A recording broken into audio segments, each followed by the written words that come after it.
This week we're going to cover two things. The 10 best things about the Nissan Pathfinder, and also we're going to clear up a few little things that people don't know about the terms that people use for modern car technology.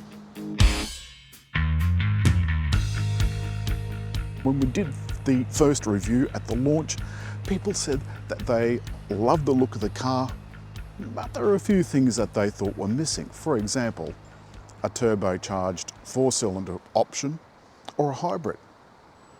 Well, if you want that, you can go to Toyota's Kluger, which is about, on this top model at least, $6,000 cheaper drive away. Nathan, you said this looked a little bit like a Land Rover.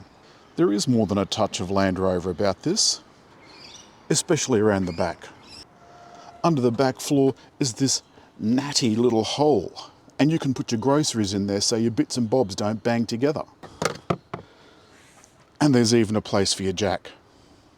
The back door is absolutely enormous. That's another thing I like.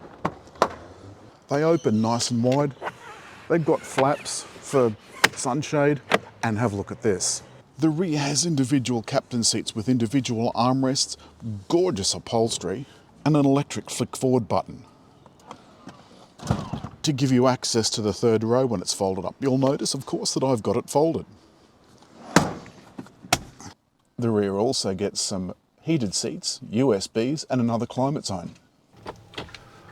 I love the electric gear selector. That's another favourite thing.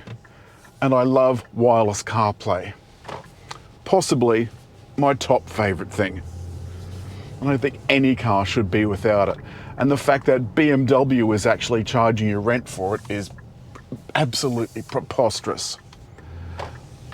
Just while we're on the subject, someone did make a comment that this is really a bit too big for tight suburban streets. This is a tight suburban street. That's not too big. Maybe you should just learn how to drive, you feckless moron. But I digress. It is so quiet. And on the highway, it was damn near silent. I love the sunroof. I don't open sunroofs, but I just like a little bit of extra light. I can't see any point in having a sunroof open in Australia and getting third-degree burns.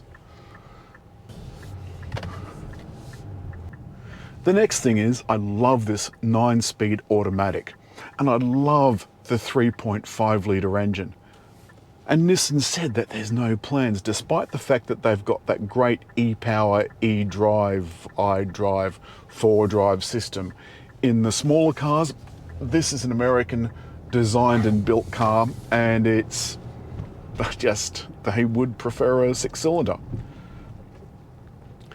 Some of the other punters said that this didn't stack up price-wise against cars like the Land Rover, for example. Well, it is considerably cheaper than a Land Rover and far more reliable. Love Land Rovers though I do. Nathan has been prolific and wanted to know the difference between lane departure warning, and lane centering. Up behind this piece of plastic is a camera that points forward. And modern technology is LiDAR, cameras, radar, sonar, whatever. And it looks forward, looks at the lines for any obstacles. And it's also used as part of the emergency braking system. Some cars even have it in reverse, which is very clever.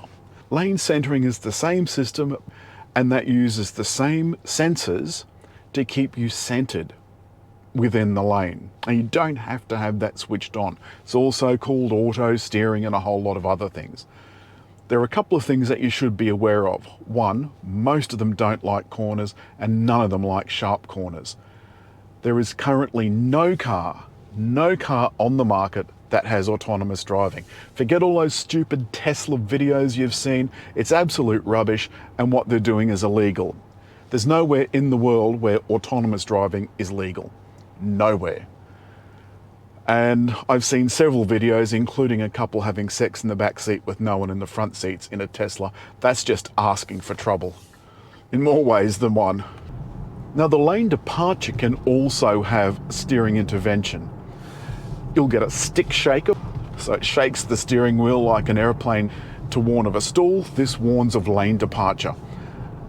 This has also got a really clever thing that watches the driver for a lack of attention to see just exactly where the driver's eyes are. Emergency braking.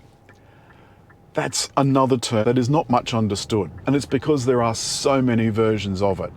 Earlier versions, it was just detecting traffic in front of you. That's it, and it would try and stop you. Some it didn't work below certain speeds, some it doesn't work over certain speeds. But some systems now will detect cars coming at intersections, bicycles, people, small animals. It will detect all sorts of things and it will try and pull you up or try and mitigate an accident. And that's the main point I want to make, and that is there's no substitute for good driving. Now, back to the Nissan. After driving this around for a week, I absolutely love this car. I loved it at the launch. The top of the line is absolutely beautiful. It's got all-wheel drive and all the works and jerks. It's got drive modes down here, including some off-road modes and a tow mode, which we did use at launch. One of the other points that was made about the hybrid situation was fuel consumption. And yes, this is a heavy car. It's got a relatively large-ish engine, and although the 9-speed automatic tries to change up as quickly as possible in normal mode, the fuel consumption around town is still pretty atrocious.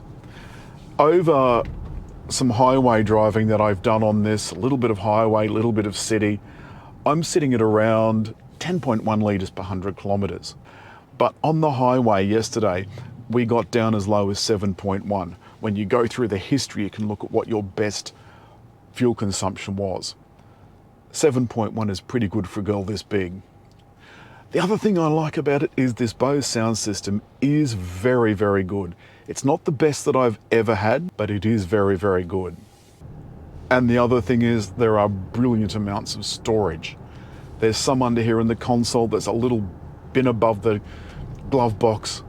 The thing in the back that I told you about already, it is just amazing. And I think it's the Americanness of this car that I actually like.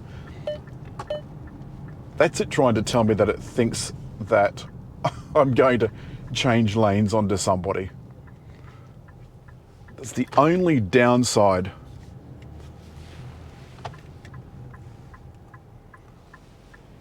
to blind spot monitor. The last thing I want to briefly touch on is the safety systems and drive raids. There was a comment made recently that the drive raids were making drivers lazy. I don't think that's so. I don't think they're making them lazy at all. And then it was making drivers worse.